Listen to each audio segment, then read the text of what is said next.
1 Chronicles chapter 25, the Cantos.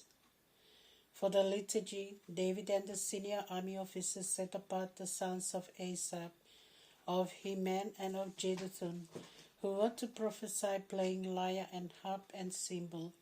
The list of those who performed this duty was as follows.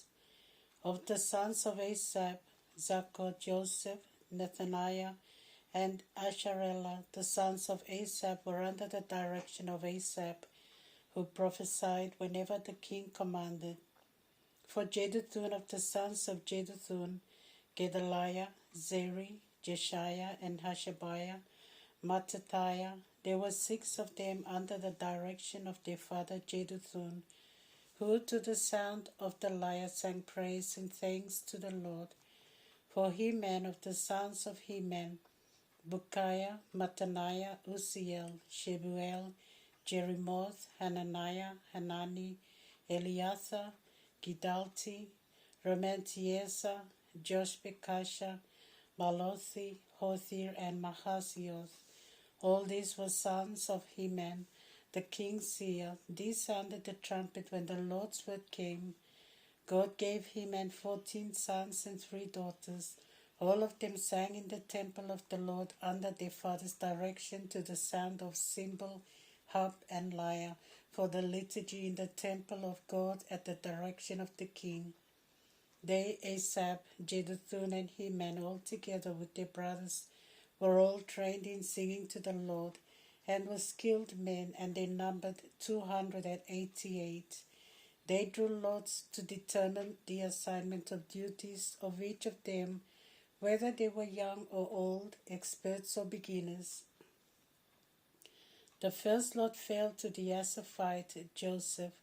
The second was Gedaliah. He and his sons and brothers were 12. The third was Zaccur, and he and his sons and brothers were 12. The fourth was Izri. He and his sons and brothers were 12. The fifth was Nethaniah. He and his sons and brothers were 12. The sixth was Bukiah. He and his sons and brothers were 12. The seventh was Jesharelah. He and his sons and brothers were 12. The eighth was Jeshiah. He and his sons and brothers were 12. The ninth was Mattaniah. He and his sons and brothers were 12. The 10th was Shimei. He and his sons and brothers were 12. The 11th was Azarel. He and his sons and brothers were 12. The 12th was Hashabiah. He and his sons and brothers were 12. The 13th was Shubael. He and his sons and brothers were 12. The 14th was Jeremoth. He and his sons and brothers were 12. The 15th was Mattithiah. He and his sons and brothers were 12. The 16th was Hananiah. He and his sons and brothers were 12. The 17th was Joshbekasha. He and his sons and brothers were 12. The 18th was Hanani. He and his sons and brothers were 12. The 19th was Malothi. He and his sons and brothers were 12. The 20th was Eliathah. He and his sons and brothers were 12. The 21st was Hothir. He and his sons and brothers were 12. The 22nd was Gidalti. He and his sons and brothers were 12. The 23rd was Mahazioth. He and his sons and brothers were 12. The 24th was Romantiezer. He and his sons and brothers were 12. 1 Chronicles chapter 26, the temple guards. These are the divisions of the Levites who served as temple guards. Of the Korahites, Meshelemiah son of Kore, one of the sons of Ebiasaph. Meshelemiah had sons. Zechariah the firstborn, Jediael the second, Zebadiah the third, Jathniel the fourth, Elam the fifth, Jehohanan the sixth, Elihoenai the seventh. Obededom had sons, Shemaiah the firstborn, Jehoshaphat the second, Joah the third, Zaccur the fourth, Nathaniel the fifth, Amiel the sixth, Issachar the seventh, Peluthai the eighth. God had indeed blessed him. Shemaiah had sons who were important men in their clan because of their great ability. Sons of Shemaiah: Othni, Raphael, Obed, Elzabad, and their brothers Elihu, Semachiah were brave men. All these were sons of Obed-Edom. These and their sons and brothers were highly qualified for this work. 62 in all of Obed-Edom. Meshelemiah had sons and brothers, 18 brave men. Hosea son of Merari had sons. Shimri was the first, for although he was not the firstborn, his father had made him the chief. Hilkiah was the second, Tebaliah the third, Zechariah the fourth.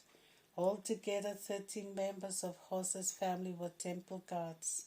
The temple guards were divided into groups according to their families, and they were assigned duties in the temple just as the other Levites were. They drew lots, small or large family alike, to see which gate it would be responsible for. For the east side, the lot fell to Shelemiah, whose son Zechariah was a shrewd counselor. When they drew lots, the lot for the north side fell to the latter. To Obed-Edom went the south, and to his sons the storehouse. To Shuppim and Hosea went the west, with the gate of the felled tree trunk on the upper road. Watches were established for each family. On the east, 6 daily; on the north, 4 daily; on the south, 4 daily. At the storehouse, 2 on each side. For the Parba on the west, there were 4 at the road and 2 at the Parba. These were the divisions of the temple guards among the Korahites and Merarites. Other temple duties. Others of their fellow Levites were in charge of the temple treasury and the storerooms for gifts dedicated to God. The descendants of Ladan, who were Gershonites through Ladan, had the Jehielites for heads of the families of Ladan, the Gershonites. The sons of Jehiel, Zetham, and Joel his brother were responsible for the treasuries of the temple of the Lord. As regards for the Aramites, Izharites, Hebronites, and Uzzielites, Shebuel, son of Gershon, son of Moses, was the officer responsible for the treasuries. His king's men through Eleazar, Rehabiah his son, Jeshaiah his son, Joram his son, Zikri his son, Shelomoth his son.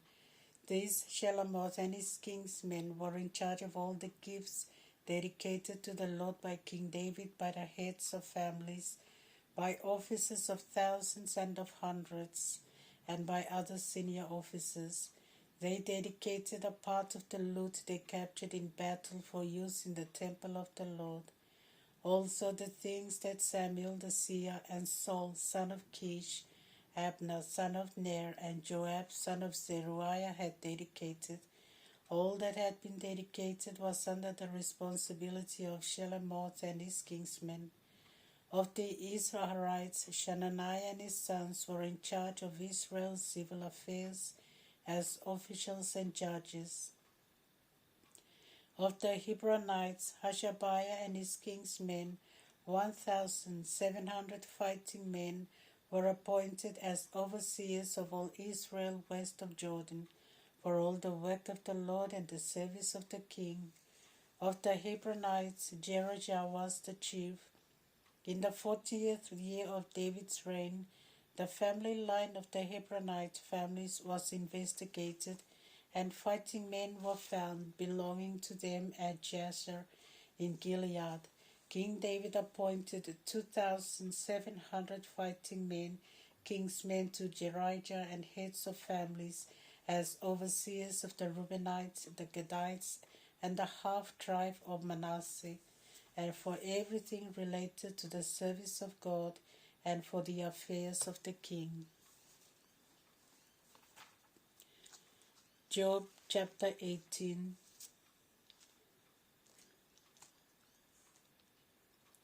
Bildad's second speech. Bildad the Shuhite replied, "When will your empty words end? Be sensible, and then we can talk.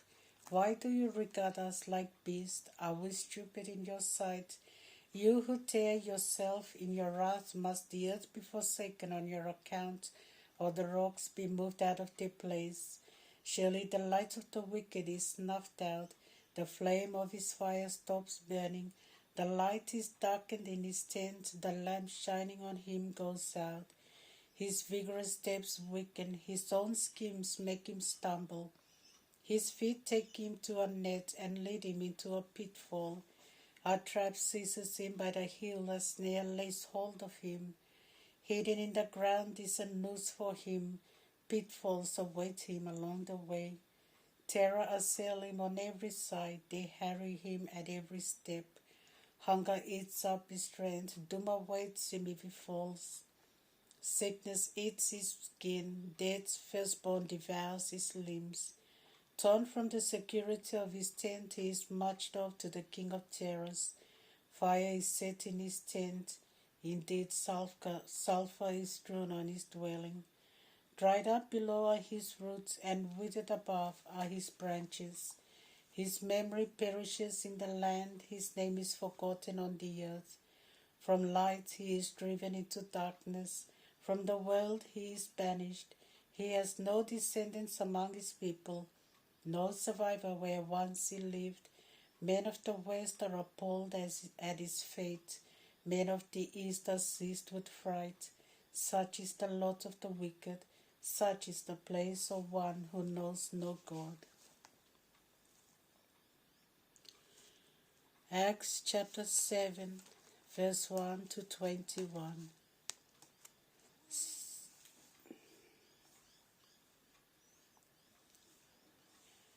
Stephen's speech. So the high priest asked him, "Are these accusations true?" He answered, "Brothers and fathers, listen to me. The glory of God appeared to our father Abraham when he was in Mesopotamia, before he went to live in Haran. And he said to him, 'Leave your land and your relatives and go to the land which I will show you.' So he left the land of the Chaldeans and settled in Haran. After the death of his father, God made him move to this land in which you now dwell. And there he did not give him anything as his own, not even as much as a foothold, but promised to give the land as possession to him and to his descendants, though he had no child. God spoke to him in these words, 'Your descendants shall live in a strange land. They shall be enslaved and maltreated for 400 years. But I will judge the nation which they serve as slaves, and after that they will come out and worship me in this place.' Then he gave them the covenant of circumcision, and so at the birth of his son Isaac, Abraham circumcised him on the 8th day. Isaac did the same to Jacob, and Jacob to the 12 patriarchs. The patriarchs envied Joseph, so they sold him into Egypt, but God was with him. He rescued him from all his afflictions, granted him wisdom, and enabled him to gain the goodwill of Pharaoh, king of Egypt, who appointed him governor of Egypt and of the whole of his household. Then there was famine in all the land of Egypt and Canaan. It brought great suffering, and our ancestors did not have anything to eat. When Jacob heard that there was wheat in Egypt, he sent our fathers there on their first visit. On their second visit, Joseph made himself known to his brothers, and Pharaoh came to know the family of Joseph. Joseph then sent for his father Jacob with the whole of his family, 75 in all. Jacob went down to Egypt, where he and our ancestors died. Their bodies were brought back to Shechem and laid in the tomb that Abraham had bought for a sum of money from the sons of Hamor of Shechem at Shechem. As the time drew near for God to fulfill the promise he had made to Abraham, our people increased and multiplied in Egypt until there came to power in Egypt another king who did not know Joseph. He dealt cunningly with their race and forced their ancestors to abandon their newborn babies so that they would die. At this time Moses was born, and he was beautiful in the sight of God. For 3 months he was nursed in the home of his father, and when he was abandoned, Pharaoh's daughter adopted him and brought him up as her own son.